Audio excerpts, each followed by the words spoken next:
Hey guys, welcome back to the Jeezy Show. And I got my favorite individuals here, my sister Nikki. We hope that you guys are having a good day today. Let's get into this topic. Now, Jeezy and Neil Long sat down and they had their interview, and it was a heartfelt moment. And I believe that, he kind of opened up from his life traumas and just went in from there. So we're just going to try our best not to cross-contaminate. Let's get into this video. Okay, if you guys did not see Jeezy's interview, you need to go on his channel, look at his interview. It was just like you can literally see, okay, everything that he's saying. And you can also see Nia Long, everything that she's saying. And I'm like, okay, there's blockage here. There's just blockage. It was like it was a wall. It was just blockage. Now for Jeezy, now we can kind of open up and see why his album is I Might Forgive, but I Can't Forget. Because some of the traumas that he had when he was young and feeling like he wasn't good enough and he's not accepted by his mom. And that played a major role in his life. So that is really a dedication, which we was all thinking, this is a dedication to his wife, well, ex-wife now. And it was not. It was a dedication to his mom and his life struggles with different things. But see, he did do a tribute, though, to his wife because he kind of told everything. Number one, if you are a Christian person and, we all have our religions and what you believe in, once you get to a certain age and you begin to grow, okay, you understand on a growth side as you're maturing, especially when you get in your 30s, 40s, 50s, and 30s and plus, you begin to understand that spiritually, I need peace spiritually, I need a connection.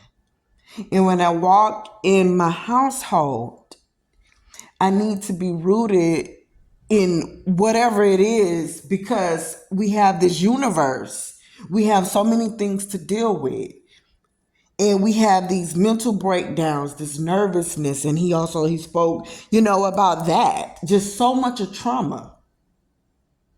We would have to be on the same page because once you've been and got all the money, you didn't had all the women, all the men. You didn't had all that attention. Then, you're doing things that people want to be happy about and recover from. But then within the inside, you're crying. You're literally welling here. And you're asking for this inner help. This is where spiritually the covenant with God has to occur. So whoever you believe in, that's going to be your covenant, because if we get to a certain point of low, we call out what do we know? We know our parents. Then after our parents, that's, as far as when you are a child and you're growing, okay, I got to call my mama, my daddy, whoever raised me, I got this going on. Now, for them being older, then they got to tell you, yes, it's good to call on me, but now that you're grown, you got to call on your maker. You got to call on God. You got to call on Buddha, whoever it is that you believe in, okay? You got to do that, and that's what you're taught, because now spiritually, you start to feel a little bit better about yourself. So with them, those ties there, you could see, is one main thing right there where, okay, we're finna crash just because of that. Secondly, what I get from it as well, certain things when Neil was having certain moments, I know it's not really his job to comfort her or do anything like that, but he was on like, yeah, and then he'll address it, but then just move on. And she did the same thing too. It can also be very hard dating someone, marrying someone, trying to have a relationship with someone that have this big wall up where as far as their emotions, they didn't got so strong with it. They don't even see when I gotta cry, when I gotta laugh, when I gotta do, because they're expecting, like, okay, this is normal. Like you said, it's of the norm. You do this, it's no emotion. And if you're in a relationship, I can only imagine you're married and you're dating or whatever it is, when something is going on, because both parties has to be catered. A man and a woman's emotions have to be catered to. And if I'm telling you I had a bad day, and you kind of say, well, we all have bad days, so we're gonna take it from there and let's just keep going. I don't know how much of that I could take, and I don't know how much of that I could do without having an outburst, because eventually I probably would. And so I could see if she probably was losing her mind as far as, and I'm trying to talk to you and I'm yelling and I'm screaming to get through to you with something, but you're so, this wall is so strong, like I can't break it. And I don't know if I'm going to ever even try to break this thing, because I don't know. But I can truly say, sitting down, looking at him, you see a man that, honestly, if you wanted to say, okay, if I had to call a man a king, I probably would be calling him one, or a leader, someone that can say, you know what, he's saying real men do not cheat. They don't do that. And I was raised this way, but you can also tell he's intelligent. He has integrity. He has all that stuff combined. And so when we're sitting up here laughing at Will Smith with handling Jada with herself, and Jada's giving information daily, she may put this Tupac thing to rest now. Now that she sees everybody, it's like, Jada, why don't you stop? Okay, you're doing a little bit too much, honey. Please. But when you really sit down and you see men that can, see my dang, you could take me on a journey. And it's not just a journey around the world for a good time. You can actually open me up and I can see your growth. This is what it looks like to be an adult. This is what it looks like to be a man. This is what it looked like to say, okay, I got to take that accountability and responsibility to say, okay, maybe it was me. And at the same time, while I'm saying it's me, I'm also learning my worth and what I should and should not be putting up with. Okay. It was something about him in that interview, as well as it's something about Nia Long. All I read from her was evilness. It seemed like it. It just seems like, I don't know if she had to put a block as well. She said she did. But it's just like Nia Long, all of a sudden, she just have this strong, evil look to herself. Like she's just upset. Like she walk in the room, she would not be the woman.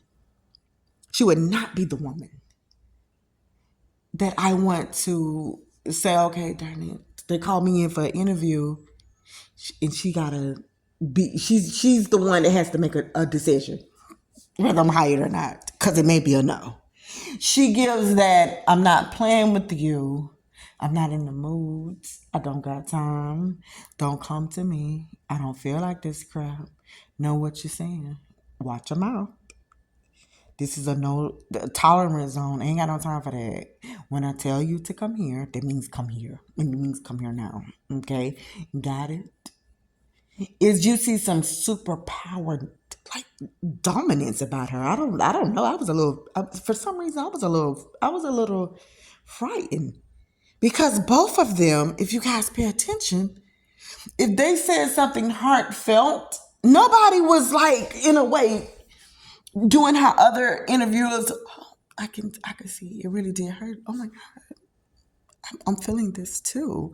It was moments, but then it was like, let's get off of this now, then let's go to the next thing.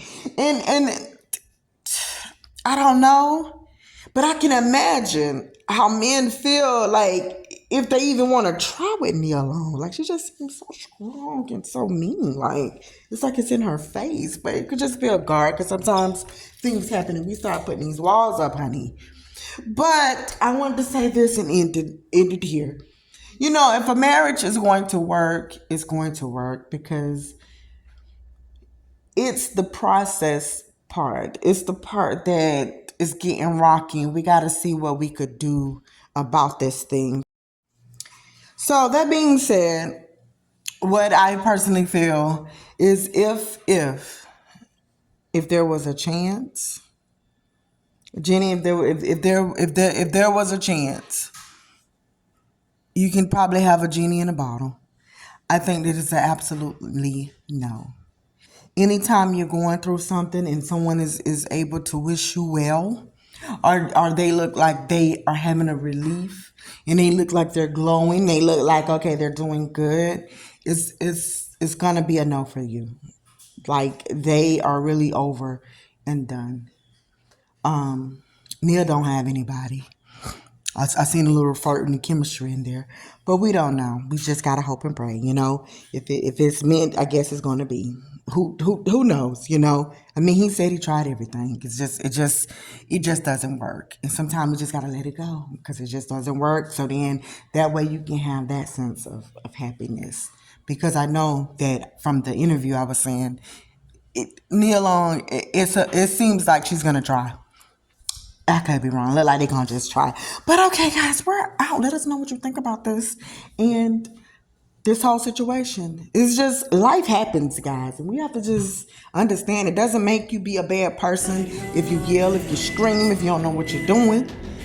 And that's my microwave, so that means hey, nobody's a bad person. We gotta go.